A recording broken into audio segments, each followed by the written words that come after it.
Parents want their children to be well-rounded, but the problem that every parent faces is that 7-year-olds would rather watch any video on YouTube than learn how to play the violin. So, how do these concerned parents get their children to be more active? Answer, they force them. Now, forcing your kids into activities isn't a bad thing. In fact, overall, it's extremely helpful. Forcing kids into doing something they don't want to do is the only way we can get them to go to school.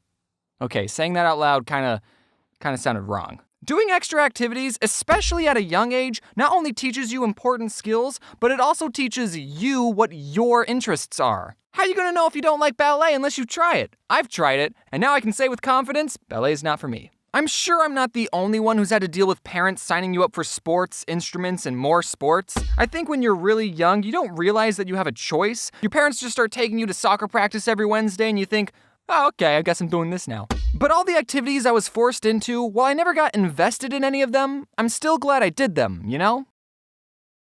I forgot how old I was when my mom signed me up for soccer, but I was little enough for the goals to look like this. I can't tell you how many games you won or how many goals I scored. It was probably close to 0, because I ultimately didn't care about soccer. The only thing I cared about was getting a treat after every game, because I earned it. I know some kids who really enjoyed playing soccer. I forget which video I mentioned this, but back in the day, there was this kid I knew named Micah. He used to live in the house directly behind mine, and we were on the same Little League soccer team. He was really good at soccer, probably better than I'll ever be, and he still plays to this day. Well, okay, it's been 4 years since I last talked to him, but he was still playing soccer to this 4 years ago. Now, did Micah's parents initially force him into playing soccer?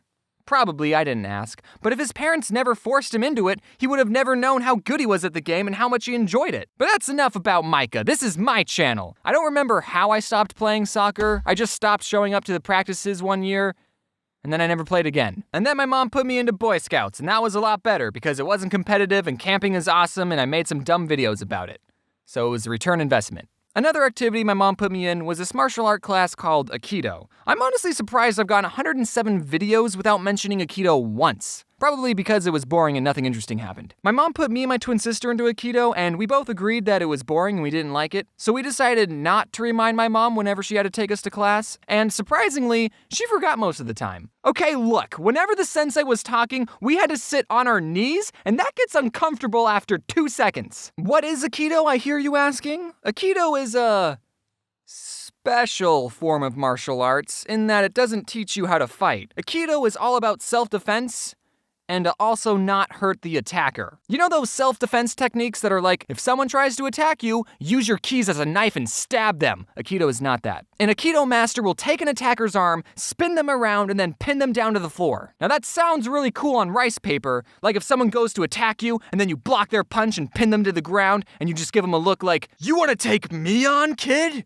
I've already got you pinned down. Now I'm not gonna hurt you, because I'm that powerful. But if you ever attempt to attack me or my clan ever again, I will be forced to use 10% of my power and break your spine in half. And I think my mom saw that Aikido was non-violent and taught self-defense, and she thought it was a better activity than learning how to kick someone in the face. But after doing some research on Aikido, I've learned that it's not really, what's the right word? Respected in the martial art community. There's a lot of people saying that the techniques of Aikido don't work against a real attack, and that if someone's really attacking you, you can't reasonably pin them down without hurting them.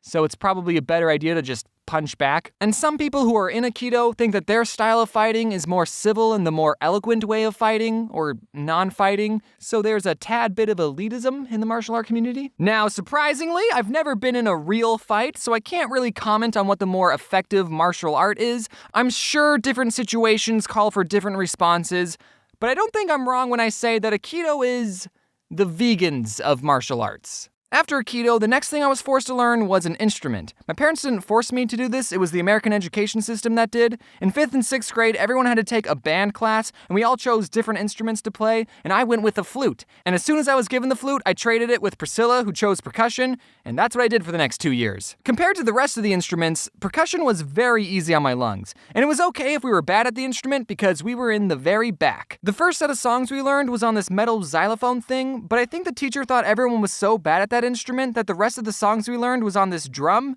Just one drum, it looked like this. So while everyone else had to learn Face and Every Good Boy Deserves Fudge and whatever these lines connecting the notes mean, we cool kids in the back only had to memorize 3 notes. A hit on the drum, a hit on the side of the drum, and not hitting the drum. Now those are my favorite notes. Drums are so great, nothing beats the drums. Drums are easy. So my parents tried to get me to do extra activities, but I never did more than what I was told to do. But that's okay. You should at least try new things, and if it's not something you enjoy, well, at least you tried. Now, with all the activities I did, I still spent plenty of my free time doing some other things.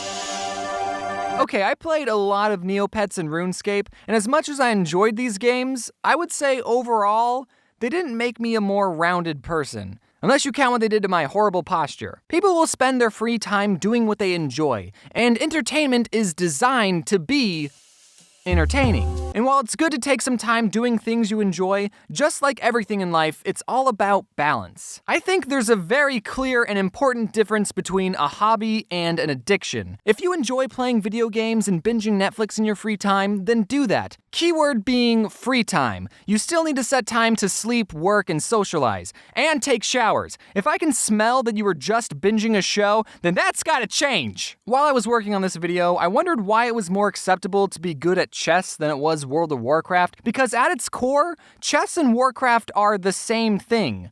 A game. But if you spend all your time playing one of these games and it gets in the way of you being a functional human being, that's when it becomes an addiction. And I would bet you one crisp dollar bill that more people have gotten addicted to Warcraft than chess. And that's why I believe there's a bad stigma with that game. Also, I don't know how WoW works, but I know in chess you need to have at least one friend. If I could go back in time, I would tell my younger self to not play Neopets and RuneScape as much as I did. I would have told me, hey, you should try out other things too, like rollerblading or the flute. Youth is the best time to learn what you love and where your passions lie. You kids have no bills, no expectations, you're not tired all the time, and everyone's telling you to follow your dreams. But not me, I'm 22. My life is practically over. I can't choose any more hobbies. I wasted my childhood. I'm not saying don't play video games or don't watch YouTube. I understand that my main demographic is people who watch YouTube. But like I said before, it's all about the balance. Trademark. So go out there, try new things, join a club, go on a walk, draw something. I'm biased, but make a comic, write a short story, find a recipe online and cook something, or read a book. Take breaks, yes, but never stop learning. And when you're an adult, you can force your children to learn too. Happy 2019, everyone. How are you all doing on your New Year's resolutions? Are you still keeping track of those? Surprisingly, a lot has happened for me in 2019 already, and the really big thing is that I got a new dog. Her name is Floof, and she's the best. Aww. And I hate to break this to anyone who owns a dog, but Floof is actually the best dog in the world, so sorry guys. Oh, also this channel hit 10 million subscribers, which is just an absolutely insane milestone. Thank you all for watching my videos, and it's just wild how many people are out there watching my videos. They're just videos, guys, calm down. Also, big thanks to all my lovely additional artists. I wouldn't be able to make these videos as fast and as high quality as they are without them, so thank you all for working on this video, and cheers to 10 million. I guess the next video I'll be working on will involve sprinkles. Now, when I first started the sprinkle tradition, I thought, oh, it's just a fun little thing to do every once in a while, and now I'm buying a lot of sprinkles, so woe is me. I'm gonna go take a nap now, and as always, wear your seatbelt.